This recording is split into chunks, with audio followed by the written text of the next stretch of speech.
내가 무심코 던진 말이 누군가의 정신병적 증상을 일으키게 할 수도 있습니다. 그런 사람이 되고 싶지 않다면 끝까지 봐주세요.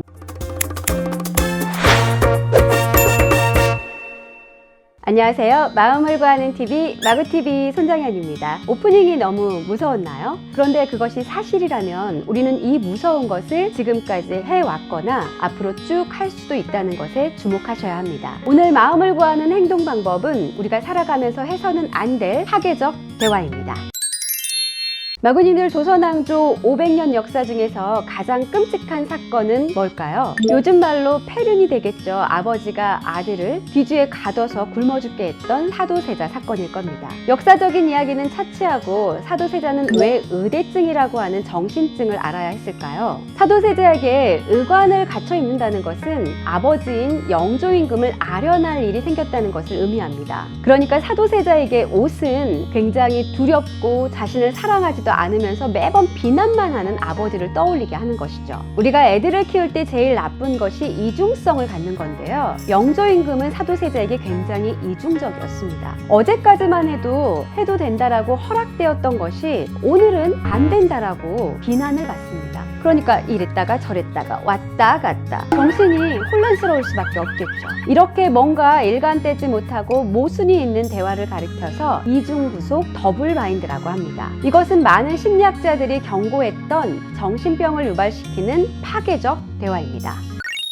어떤 표현들이 이중구속에 속할까요? 마구님들 놀라지 마세요. 우리가 아이에게 혹은 배우자에게 혹은 가까운 지인에게 자주 사용했던 말일 수도 있습니다. 게임을 계속하는 아이에게 엄마가 이야기를 합니다. 너 게임이 그렇게 좋으면 프로게이머가 돼봐. 엄마 진짜 나 게임 계속해도 돼? 그래 그렇게 해. 그런데 직업은 뭐 변호사나 의사가 더 낫지 않겠니? 이 아이는 PC방을 가야 할까요? 도서관을 가야 할까요? 아내가 남편에게 이야기를 합니다. 벚꽃축제에 다녀온 지가 정말 언제인지 기억도 안 난다. 아 그래? 그럼 주말에 벚꽃축제 갈까? 무슨 소리야, 당신 바쁘다면서. 아유, 꽃이 집 앞에 있는 꽃도 다 꽃인데 뭐.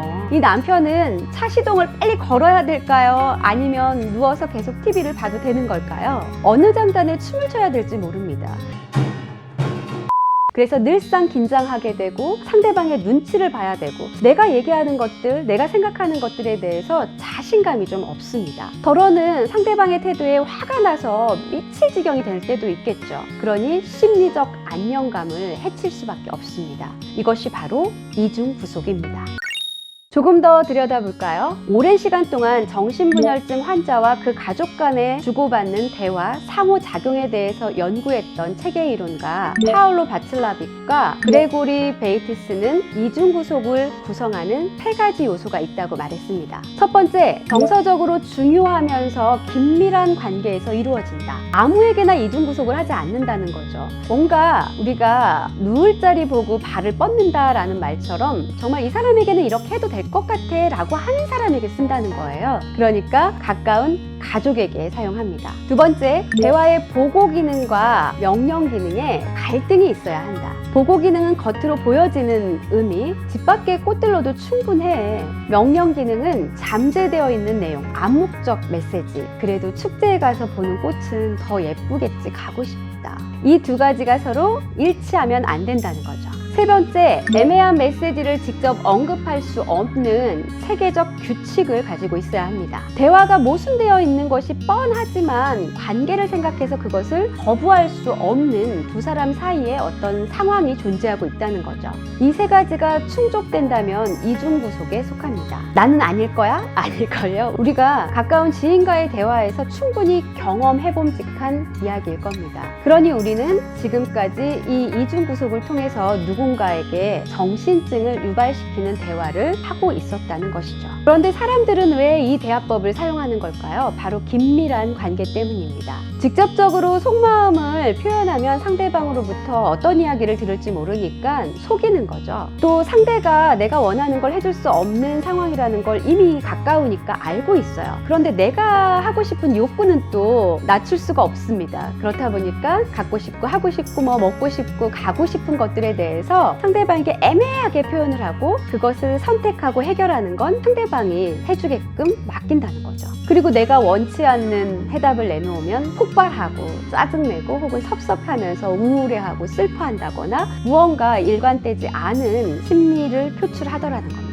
그럼 어떻게 해야 될까요? 누군가가 나에게 계속 이중구속의 대화를 시도한다라면 애매하게 표현되는 것들이 무엇인지를 찾아서 언급해 줄 필요가 있습니다. 당신이 꽃구경이 너무 가고 싶구나. 그런데 내가 바쁠까봐 망설여지는 거야. 내가 바쁘지 않다라면 가도 괜찮아 라고 표현하시고요. 정말 바쁘다면 다른 대안을 제시해 보는 것도 좋겠죠. 또 애매하게 표현을 하니까 내가 어떻게 대답해야 될지 몰라서 난감하기도 하고 이런 대화를 내가 하는 게 굉장히 불편해 라고 솔직하게 표현해 주는 것이 좋습니다. 물론 갈등을 표출하는 것이 갈등을 말끔하게 해결하는 지름길은 아니지만 이중구속을 완화시킬 수는 있습니다.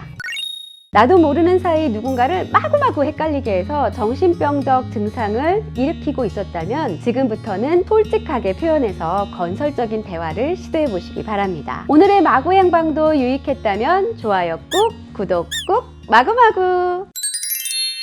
유튜브가 꼭 구독자가 많아야만 유튜브인가요? 지금 이 정도 구독자에도 충분히 행복하답니다. 행복해요, 진짜. 진짜 행복해요.